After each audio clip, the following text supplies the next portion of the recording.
สบายดีทุกคนสำหรับมื้อนี้พามาเบิ่งวิธีก้าเบี้ยมะเขือเปาะของข่อยเนาะซึ่งข่อยจะก้าใส่กะละมังแบบนี้เนาะรอจนมันเกิดใบแท้แบบนี้เนาะแล้วเราจะย้ายใส่ถุงพอซ้ำเนาะถุงพอซ้ำเขาก็จะบ่ใส่ถุงใหญ่ปานใดเด้อทุกคนเด้อก็ตามที่ทุกคนเห็นอยู่ในตอนนี้เนาะหลังจากนั้นเราก็จะค่อยเกินว่าลกเบี้ยมะเขือนี้เพื่อมาใส่ในถุงพอซ้ำในการย้ายเบี้ยนี่เราจะเตรียมดินใส่ถุงเนาะ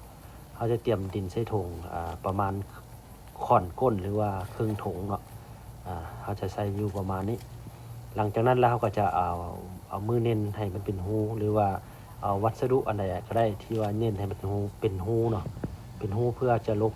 เบี้ยบักเขือเปาะนี่เอาไปปลูกหรือว่าเอาไปเพาะ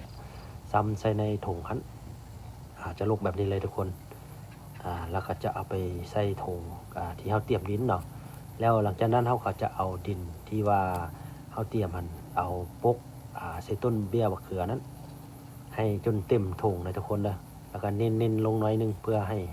บ่ให้ต้นมันล่มเนาะให้ต้นมันแน่นแต่ก็บ่ต้องเน้นแรงหลายเพราะว่าจะเฮ็ดให้ต้นหักหรือว่าหักมีผลกระทบแรงหลังจากนั้นเขาก็จะใส่ดินเต็มคือทุกคนเห็นนี่เนาะตัวนี้จะเป็นเบี้ยที่ข่อยเฮ็ดไว้ในก่อนหน้านี้แล้ว